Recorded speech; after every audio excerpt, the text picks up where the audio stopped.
Well, hello, Laurelwood family. I'm here with Pastor Mike. I'm Pastor Kevin, and we are so glad to be here joining you on this Tuesday, this beautiful Tuesday. Yes. You guys had staff meeting outside. I was still at home because I'm kind of quarantining at home since I just got back from Mexico, but you guys were outside. First staff meeting we've ever had outdoors. So, And everyone was 6 feet apart outside. And then Luke had a cell phone and he put the cell phone on a chair. So I got to watch you guys right. have staff meeting outside while I was.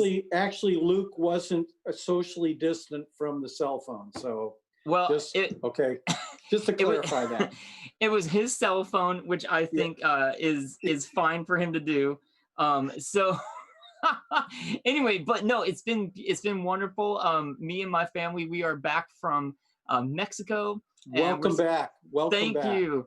Yeah, we had a beautiful, wonderful time. The sun was out every day. We swam in the pool every day.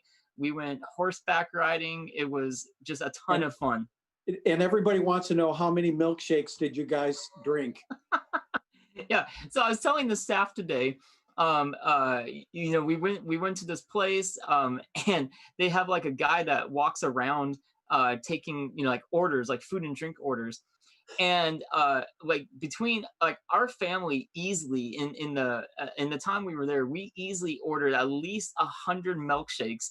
And like it got to the point where it was the same guy that was there the whole time, and really hard worker, wonderful guy. His name was Danielle, or Daniel in American, or English. And so it got to the point where Callie or Melanie or myself, we'd be like, hey, chocolate milkshake, and he would just come out with 4 because he knew that at some point he knew at some point we would be drinking them, and we always did. And then sometimes we get strawberry milkshakes, and sometimes we get mango smoothies, and it was just nonstop like smoothies and milkshakes the whole time. It was fantastic. Oh. So hey, we are here today, and our purpose to have this community chat. Every community chat, or every week we've had a different theme. Next week we're going to do an Ask Me Anything, an AMA with our very own youth pastor Luke Jeck. So that will be fun. And I think in the following weeks, we haven't confirmed it yet, but in the following weeks, in the month of July, we want to keep conversations going about mental health and about social justice and racial reconciliation. So for the month of July, be looking for updates on when we're going to do a mental health session, when we're going to do another social justice session. And the one I heard, I didn't see it, but I heard, Mike, the one that you guys had last Tuesday was phenomenal. It was great. It was a really special time. I had our former youth pastor, Ken May, a good family friend of ours. We brought him on in 1984. He gave us a great perspective of what it was like growing up in being Black, driving while Black. And then we had Gibran Braithwaite, one of our own elders, and he was able to share even a different perspective, having come to the United States from the Virgin Islands. And, he was sharing that perspective. But I think we were landing on some really healthy things that we could do as we move forward together. Yeah. So anyway, the point is, we want to keep that conversation going around racial reconciliation and social justice. We want to have maybe some more topics on mental health because, this is a trying time that all of us have been in.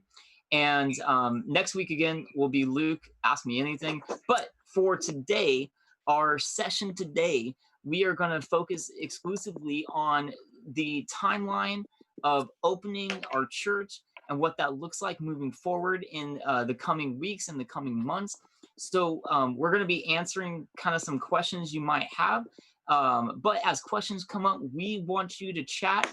We want you to tell us what you're curious about, what you're thinking, maybe things that you are excited about, or things that you're like, wait, how's that going to work? So far, we haven't been able to really share a ton of details because we've been figuring some of those details out, and we just haven't had time on a Sunday morning to really talk about those things. So that's why we are here tonight. We're going to have the next half hour to really unpack what the plan is. So the first question, I'm going to just preemptively ask this question of you, Pastor Mike. I think the elephant in the room is, why are we waiting so long to come back to church in the building? In other Good. words, right now there are churches even in Yes. our very own area, even in this county and Yep. in our city, that are already opening their doors and are already welcoming people back inside their church building. Why are we waiting to phase 4, the month of August, or whenever phase 4 is? Why are we waiting so Yeah. long? It's a great question, and you're exactly right. Some churches are already meeting together in various ways, and I would just like to share, maybe real quickly, 4 major things. As the elders have been praying about this and talking about this, number one, we're all about the safety and being cautious as we take these next steps to move into the building together.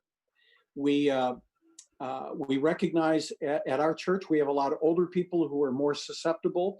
We've heard from some of you, and those are legitimate concerns. Older people tend to be more susceptible to this virus. The other part of it is we've got young families with little kids. And if you know anything about little kids, they have no idea what you mean when you say social distance. Um, they John O'Haver doesn't understand that term either, but that's another story. But kids are kids, and parents have talked to us. They would be very reluctant to come in right now, especially with their kids, because the kids just don't know how to handle that. Number two, the big thing for us as elders is that we want to move forward in unity. Um, Leave no member behind. We all want to do this together. So when we start getting back together in our services, we want to be able to make it safe for everybody to come. The third reason is here's something that's come up. We've talked about this. Um, there are some people, when we open the doors, and we can talk about that when we get to the timeline, when we open the doors, some people are going to just be there. Or feel that they have to be there. And we don't want coming to church, to a church building, to be a test of spirituality. This is really important to us. This is not a test of spirituality. We're trying to make it a safe opportunity for everybody to join us. And then finally, one of the big things that we have learned in this, and we'll talk more about this later, we've learned that we have a tremendous influence in this online community. We are reaching people that we have not been able to reach before. People can just kind of taste and see, come and see environment from the comfort of their own home. We want to continue that process. So we need to get up to speed so that when we have this church service in the building, we're going to be having this online service at the same time. We're going to have a camera, which is part of the reason why we're want to vote and spend some of that surplus money on getting a couple of cameras to be able to do that. So we have a quality experience for those at church, those who are tuning in online. So those are 4 quick reasons why we're waiting. Yeah, and Mike, I think that last one is something that honestly really surprised me. The Yeah. online community, the online presence.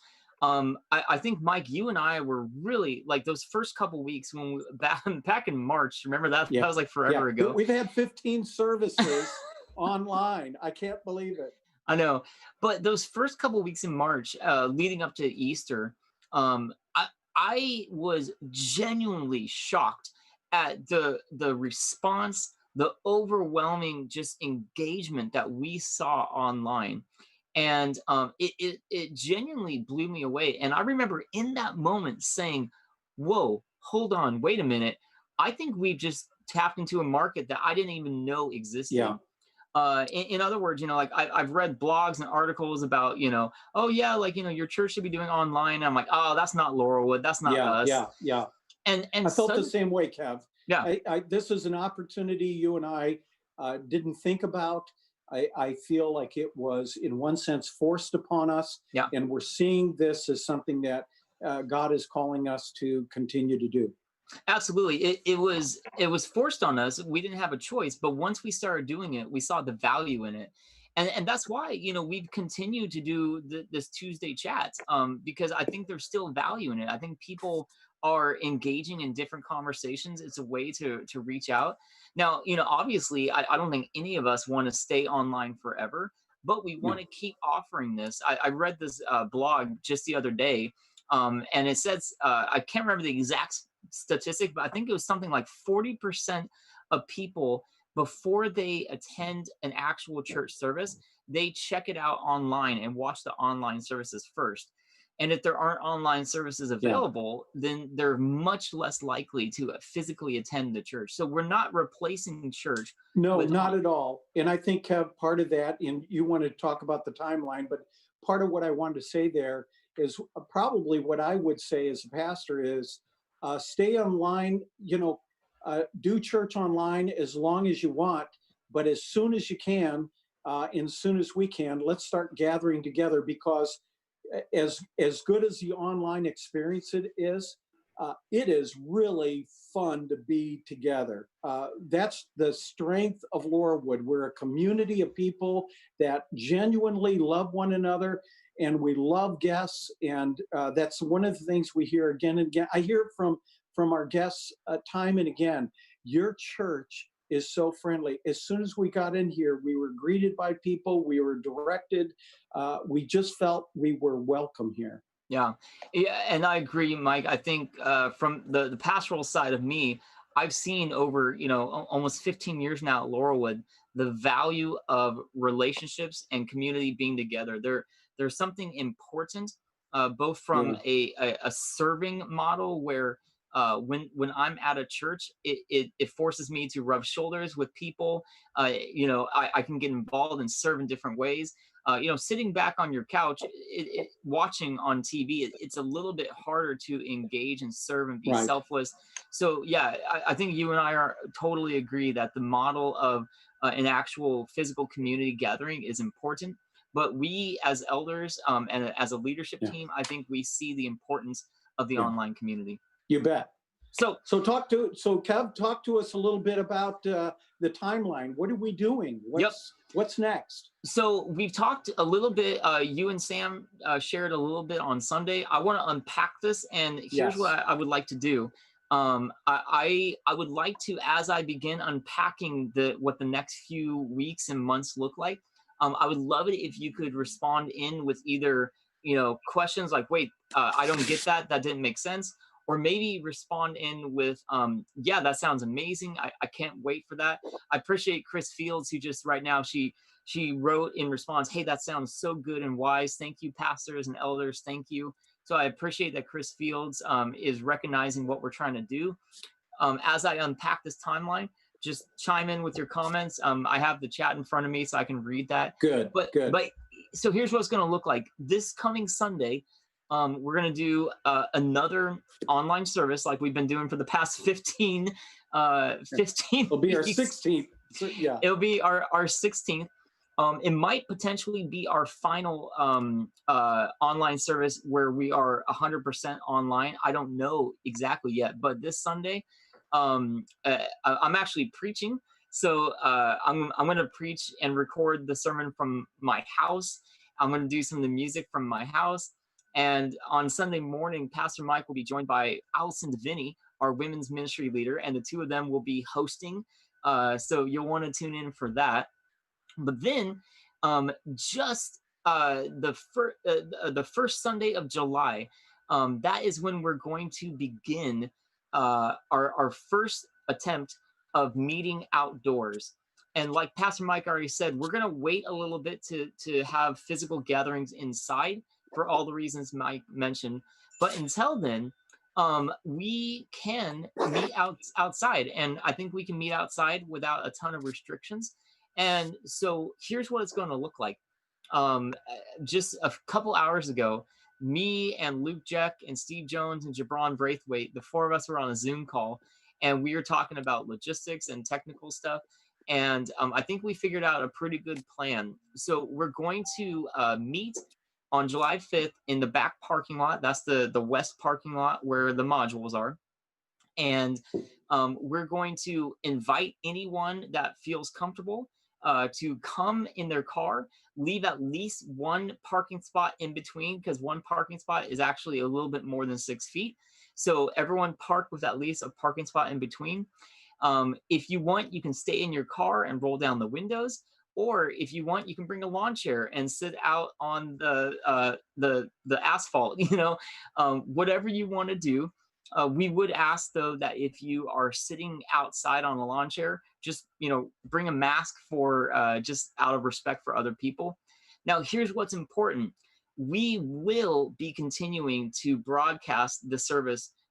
So for those who just aren't ready, if you fall in one of those categories of you're elderly and you're concerned, or you have a family with a bunch of kids and you don't want to be stuck in a car for an hour, or if you just have other issues or reasons, don't worry, because everything that we're doing in that back parking lot will be recorded and it will be broadcast on the live stream. So have no fears with that.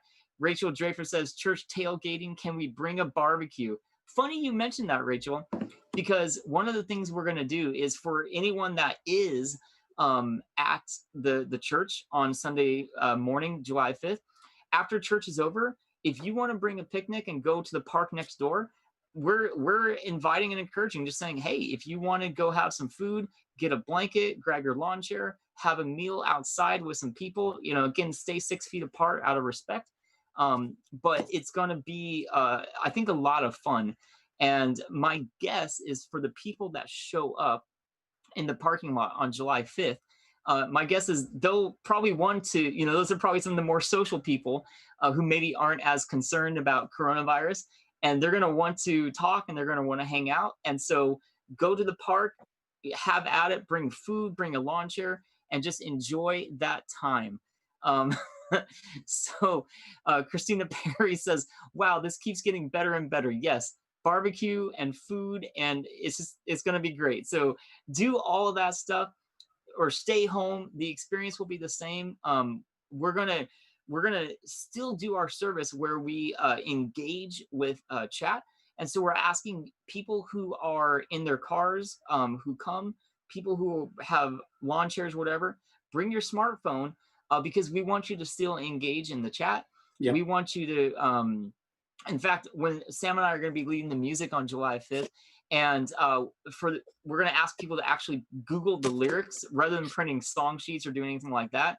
We're just going to say, bring your smartphone and Google the lyrics to the song and sing along with us from your car, or sing along with us from your lawn chair, or sing along with us from home. We'll have a sound system set up in the parking lot. Mike will have a microphone. I'll have a microphone. We're going to basically be projecting the audio. So have your windows rolled down in your car, or again, be out in a lawn chair. That's cool. We're not going to have it too loud because we do have neighbors in that very back area of the church. So we're going to keep the sound at a reasonable level, but it's going to be, I think, a really exciting experience. So Mike, anything to add to that? Yeah, can I just back you up to Sunday, June 28th from 5 to 6 p.m. Oh, yeah, I forgot about that. Thank you, Mike. So as kind of a precursor to our July 5th Sunday service, on June 28th at 5 p.m., we're going to have kind of our first social gathering. And we're going to be doing it at the church, in the church building, from 5 to 6. It'll be a time where people can come and hang out. It'll be a time where people can gather, again, socially distant. Please bring a mask. We are asking everyone that enters our church building must wear a mask. If you don't have a mask, we will have some available. And we'll have hand sanitizers, and I've been calling it gather, greet, and God. So Yeah. And Chris, that kind of answers your question a little bit. Yeah, when we're indoors, we will be requiring masks. And we'll see how that goes in phase four. Depending on what the governor says, I think in phase four, the masks may not be a requirement. Maybe, maybe not. I don't know. We'll cross that bridge when we come to it. But for the June 28th gathering inside from 5 to 6, we are asking that everyone wears a mask, and please respect that. If you don't want to come, because you don't like Yeah. wearing a mask or whatever, we have an online option available. So we're doing a big Zoom party at the exact same time. I'll be helping to host that Zoom party with Luke because I'm not supposed to really be around people for another 10 days. And I'll be there live. Yep. So Mike will be there live along with some of the elders. If we have more than 50 people, we'll split the group in half. And because you can only have 50 people per building. So we'll move half the people to the fellowship hall. And yeah, and so me and Luke will be online. We'll do a big Zoom party. So everyone that's not physically there at the church will jump on the Zoom party and we'll hang out. Luke will break up, probably about after 30 minutes of socializing and hanging out. Luke will set up little groups where you can do like a separate Zoom group with about 4 to 5 people, and then we could just take time to pray for each other. And Mike, you're going to be doing the same thing, Yes, right? exactly. So when we say June 28th, we're talking about this Sunday, folks, and it's from 5 to 6. So come, bring a mask, or we'll try to have some masks there. We have hand sanitizers. We're not even going to have chairs. We're going to just gather in the auditorium. The lights will be on. We'll get a chance to just see each other. One of the things that we're recognizing, people are hungry just to be in the same place together. Yeah. So we'll practice social distancing. Some of you maybe with small kids and don't feel comfortable with it. That's okay. We've got the online option available. But the idea is, I really want people to come. I'd love to see you. I've been hungry to see our people. I've been able to see some of you and minister to you, but I just want to see your smiling face. So I hope you can come. Yes, Mike is a very social, relational guy. So I know this has been killing him for the past 16 weeks. And me too. But, I've enjoyed some of the new things we've been discovering about online communities and all that. Rachel, I want to answer your question. So whatever the Washington guideline is what we're following. So yes. So for kids that are 5 and under, if masks are not required for them, then we'll follow that. We're not gonna insist. Yeah. Yeah. So I actually I wasn't aware of what the age limit was. So it sounds like, Rachel, you kind of know what that rule is. And again, we're just following Washington guidelines. We're trying to respect what the governor is saying. And Bill and Becky, these events, they should be on the church's calendar. If they aren't on the calendar, I'll shoot Jana a text, and I'll make sure that she gets them on there. But the June 28th gathering from 5 to 6, it should be on there. And maybe what we'll do, talk about it. We'll talk about it again Sunday morning. Yeah. So Sunday morning, when Mike and Allison are hosting the live stream, they will let people know. And there is a link for the Zoom party. And I think that went out in one of Mike's newsletters. It will also be in the e-bulletin. And if it's on the calendar, I'll make sure Jana throws the link on the calendar as well. Melanie, I want to go back to a question that you brought up because I don't think I addressed it. So Sunday, July 5th, when we meet outdoors in the church parking lot. Back parking lot. Back parking lot, thank you, not the front one. Sunday, July 5th, that will be regular church time. It'll start at 10:15. If you want to get there a little bit early and grab your phone and chat in, that's cool. You can do that. Get the best parking spot. Yeah. Yeah, right in the front, right in the front row, because that's where you're going to hear the best. Again, leave at least one spot, please, between each car. And but what will probably happen though is, depending, again, we've never done this before, so we don't know how long it's going to take. I anticipate, it probably won't be a full hour, 15-hour, 30-minute sermon. or service. My guess is it will probably be closer to about an hour. We don't want people to get tired of sitting in their cars or get burned by the sun or anything like that. So I already talked to Mike about keeping his sermon short, right? Right, Mike? Yes, short. And it's going to be participatory. So I'm going to invite people online as well as in the parking lot to be a part of this, because the sermon topic is praying together. So it seems very appropriate. The other thing that we want people to know about that is that we will have the doors open in the back of the church so that you do have access to bathrooms. So we will make that available to you. And there'll be a handicap bathroom as well as a men's bathroom and the women's bathroom. Yep. And then the final thing you might notice, July 5th is the first Sunday of the month, which is our tradition is when we have communion. We are planning on taking communion in the parking lot. If you come, I'm working with Paul Lance, and I think we're going to be able to get kind of pre-packaged, pre-sealed communion things. They make these little pre-sealed communion cups that you like pull the foil off of. So I'll verify with Paul Lance that we can get that. And I gave him an email last night. I haven't got a response back from him. So hopefully, I think Steve Lance is actually watching right now. So Steve, if you're near your parents, ask them. Maybe you can chat in and let us know. Yeah. Yeah.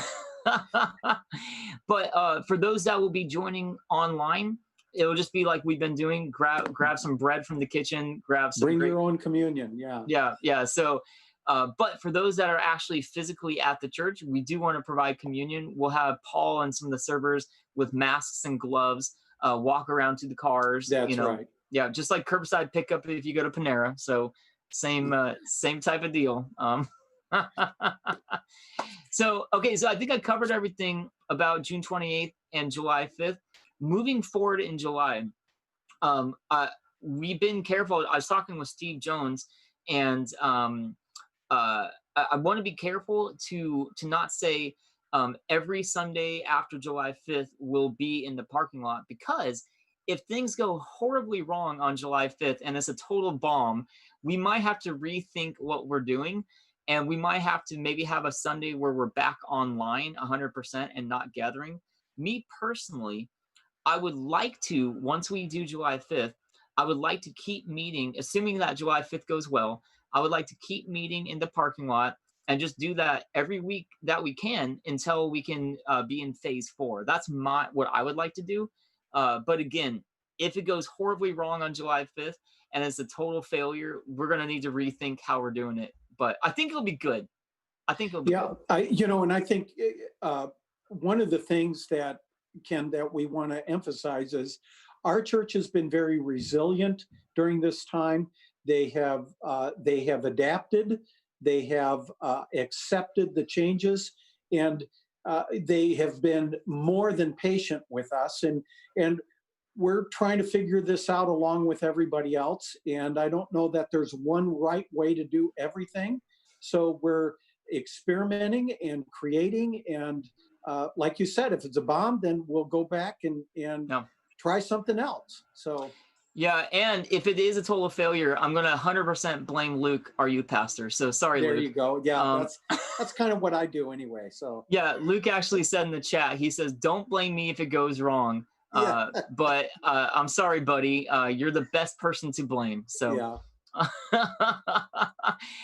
By the way, Paul Lance wrote in the chat that he got my email. He's trying to figure out the pre-packaged communion. So we're going to get that dialed in. It'll be fantastic. Luke wrote in the chat. He said, no. I said, don't blame me. I'm sorry. I'm sorry. I gotta blame you. Anyway, so one final piece about this outdoor stuff. It is weather dependent. I was looking at the almanac, and the month of July in our city in Vancouver has been very, very favorable in terms of weather. And yes. It is usually fairly dry for the month of July.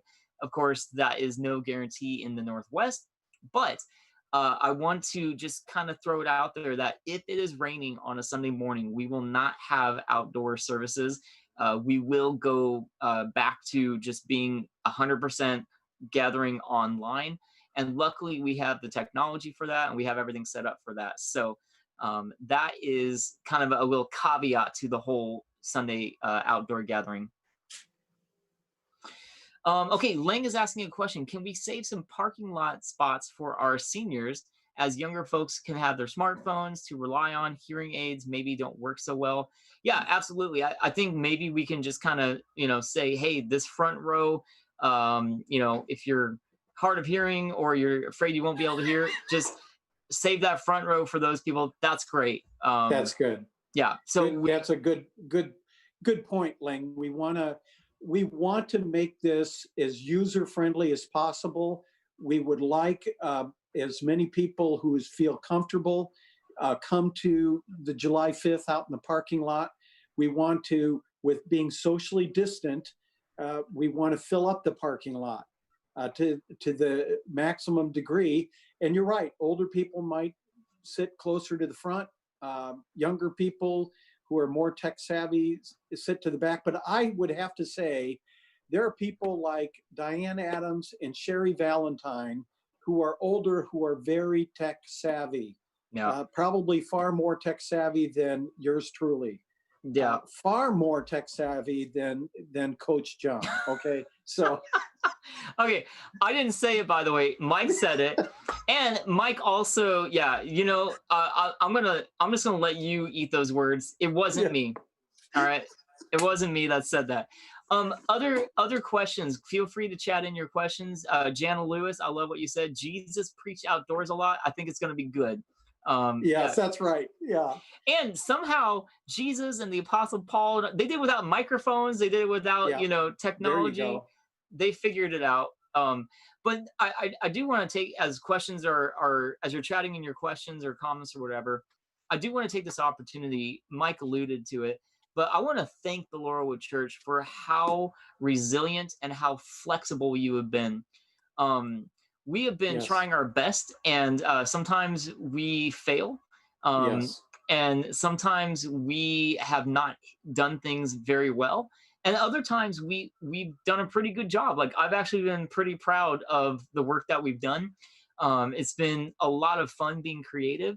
Kind of one of the roles that I've taken on during this whole time is creative director, of just figuring out, okay, why don't we get this person to do a video, and why don't we show this, and maybe we can do a little snapshot of life in quarantine, by let's get a testimony from here, and let's do videos from there, and it's been really fun.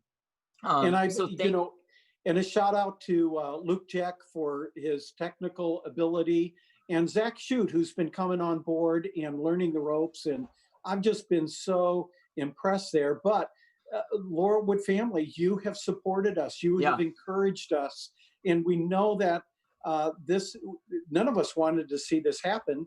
But now that we're in it, we're doing the best. And Kev, just maybe one thing that a couple of people have asked me, can we take a picture of the green room so that people can see what that really looks like? Because they just see you and I, or Sam and I, or Luke and I, and they don't, it is kind of funny.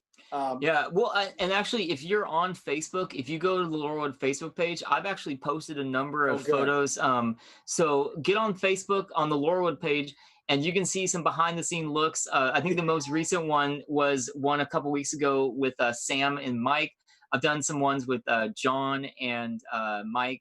And then I did some ones right before our very first one. But yeah, what you see is like all these lights and all these goofy blankets and cords. And, it's just, it's not a big room. And, we're trying to. It's right there. Yeah.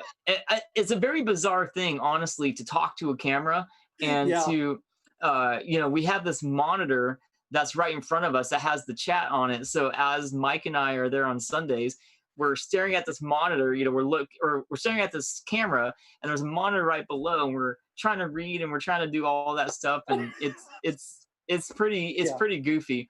But this is a big reason why we're wanting to buy professional equipment, because everything that we've been doing for the last 15 weeks has been on a shoestring budget. I've only spent a few $100s to buy like a webcam. And then probably the biggest purchase was I finally, after like week 10, We were using shop lights that we had. Yeah. We had Luke Steve Jack. Jones shop lights. Yeah, Thank you, Steve. we had Steve Jones and Luke Jack shop lights. We had about 7 shop lights in the green room that were on And the I floor stepped on them. I stepped on the ones on the floor about every 20 time. times. Yeah. There was this one that we put in the corner by the doorway, and every time Mike walked in the door, he stepped right on it. I'm like, Mike, just step over it. Anyway, but my point though is we for the longest time we were really just kind of piecemealing it together, and it wasn't until about week 10 where I spent some money on actual studio lights for webcam stuff. But even still, we've done everything for a very, very, very small cost. But once we get back into the sanctuary, Yeah, that won't work. it doesn't work. That camera will not work in the auditorium. Yeah, our little $200 webcam does not do quality picture. And if you've seen any of our worship recordings, sometimes you're like, wow, why is it so washed out? Like if you wear a white shirt, it just looks like you're kind of a ghost. Well, it's because it's a $200 webcam, but we're going to get some really nice camera equipment. We're going to buy an actual camera interface. We're going to buy like an actual camera controller so you can control their remote control cameras. But all that costs money, which is why we're asking people to, I appreciate Luke, who says, that's why I'm voting yes on the surplus. So yeah. Please vote yes. Well, and the other part of that vote, Kevin, is really for missionary projects that our outreach board proposed to us. And initially they wanted to put it in the budget, but we said, this is really a one-time deal, so it would be better. We were anticipating the surplus, and we really want to make that happen for the missionary needs. Yeah. Okay. Luke reminded me about Lang's question. Lang asked a question earlier about can we, when we do the outdoor parking lot service, can we broadcast it on a radio frequency? So Lang, in our production meeting today with me and Steve and Luke and Gibran, we talked about some of that.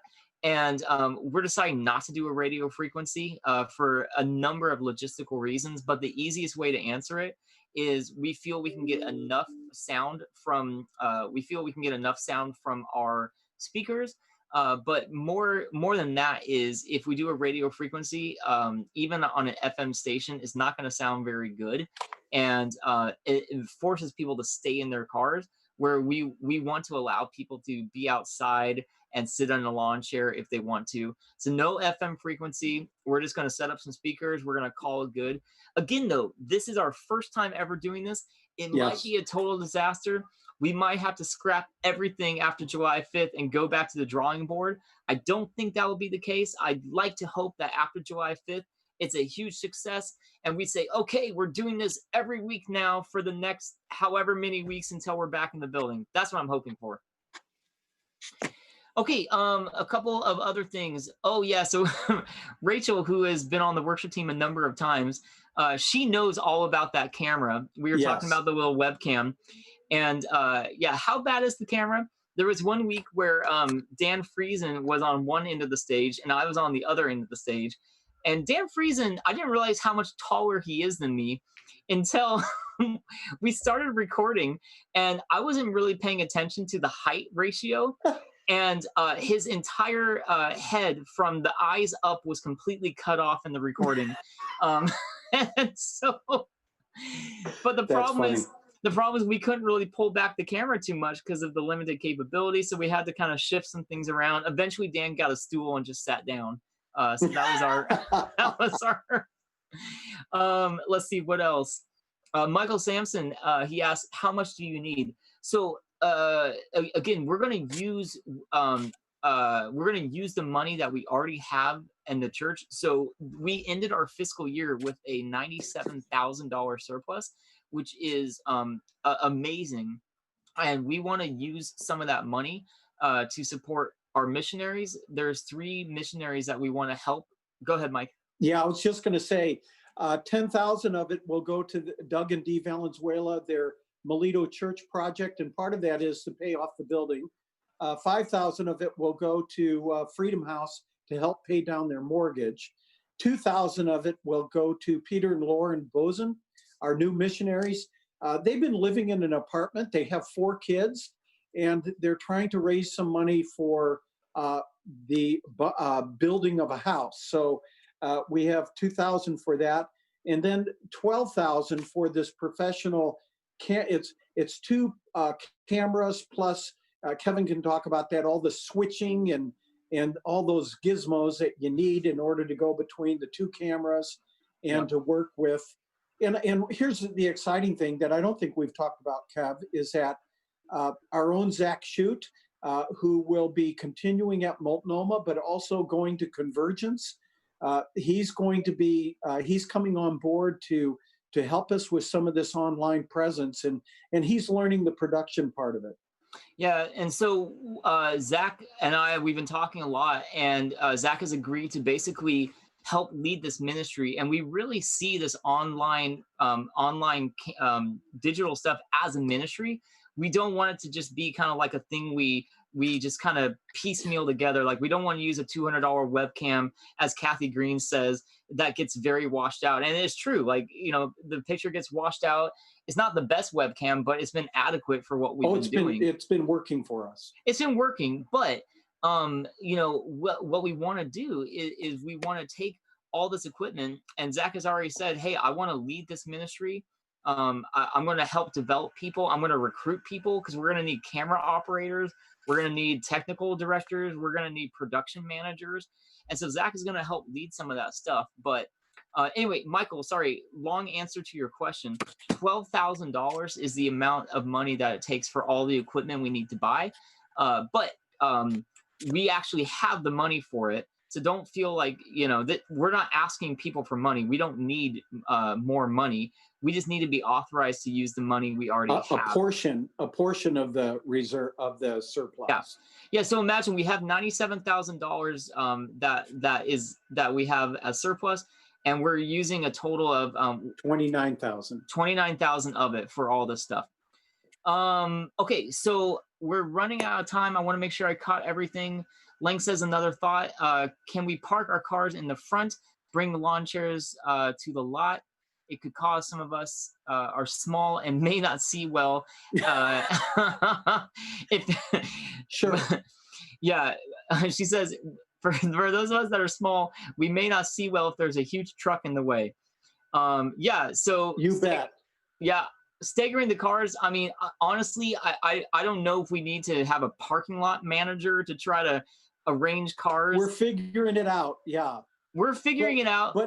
But Lang, go ahead and bring your park in the front and bring your lawn chairs in the back. We love it. Yeah. I'm looking forward to preaching to people out there instead of just the camera. For 6 to 15 weeks, Mike has been preaching to a camera. Although I thought it was hilarious, by the way, Luke on Father's Day, he goes, okay, so the last 2 Mother's Day and now on Father's Day, I've been asked to preach. Mike, what are you trying to tell me? I was dying, man. I thought that was funny. That was just great. I loved it. Anyway, so again, this is part of the thing we're trying to figure out. We might do July 5th, and it might work flawlessly and perfectly, or we might realize, oh man, no one could see, and we need to stagger the cars. And so maybe for July 12th, we get a parking lot manager. I don't know. So we'll figure all that out. Maybe Bob, since you brought up, maybe Bob would be willing to be our parking lot manager if we need someone to help stagger the cars. Yeah, so, and maybe back in your pickup and then put lawn chairs in the pickup bed. So yeah. Okay, so we are just Bob said sure thing. If we need him, Great. He's available. So we'll just see how it goes July 5th. And we might make tweaks and changes for July 12th. We might have to go back to the drawing board and say, hey, July 12th, we're going to be back online 100%. But yeah. I'm really hoping, I really think, I'm usually I'm a pretty optimistic guy. And so I'm looking at July 5th. I'm like, it's going to be great. Like, we're going to be there. That's right. Yeah. I feel really good about it. I think July 5th will happen. And I think we'll make a few small adjustments, but I believe in my heart of hearts, I believe that overall it'll be a great experience. People will go to the park afterwards and hang out and have food and barbecue and ribs and whatever else you want to bring. And Milkshakes. milkshakes. Yes, people will bring milkshakes. And yeah, make sure to bring about, a dozen for our family, because that seems to be what we need. Anyway, so I'm optimistic and I really feel good about it. I think by the end of July 5th, we're going to look at it and say, that was incredible. Yeah. Let's do it again for July 12th. Oh, sorry. One final thing. I forgot to mention this. Originally, in one of Mike's emails or something, we talked about how we were going to try the parking lot and then we were going to try the park next door. We agreed during our production meeting, there are so many more logistical hurdles and challenges with doing church in the park that we're just begging the whole idea. So we're not even going to attempt to do church in the park. We're either going to do in the parking lot, or if it's raining, we're going to do it online. So no park. Sorry if that disappoints anyone, but after church is over, head to the park. There you eat some go. food, socialize. It'll be great. Yeah, church in the parking lot. Okay. Yes, and no matter what happens, we will be online. Yeah. So yes. don't feel like you have to show up in your car. If you feel more comfortable, we're going to get a pretty good setup. We're gonna get we're gonna get hopefully a camera where we can it'll hopefully be nice. It'll be online. But please come to the parking lot July 5th so I have real people to preach to that I can see. I know I'm preaching to the camera and people are there, but it's nice to see you as a preacher. Just help me out. Yes. So I'm sure Mike will have at least a dozen people there. So it'll be great. So that is it. Melanie, thank you. She says there's been so much time, care, and thought that's been put into these plans. She knows that because I've been talking to her about it for months now. That's right. I know. Yeah. She says, thank you for all your hard work, pastors and elders. It has been a lot of work. It's been a lot of meetings. It's been a lot of prayer. Please know we have put a lot of time into this. We have put a lot of thought into this. We are not taking this haphazardly. We are taking it very seriously. We want to be safe. We want to be smart. And we want to make sure that our online presence is done well and is done professionally. So we love you. We care about you. We've been working really hard at this. Thank you for your patience. Thank you. So Mike, why don't you close us in prayer? You betcha. Father, thank you for just the blessing of technology. Thank you for the options you're giving us. Thank you for the wisdom above to just guide and direct us as we're moving forward as a church. Lord, we're all doing this together. We want to not only do church, but be the church in our community and around the world. So help us to follow Christ together.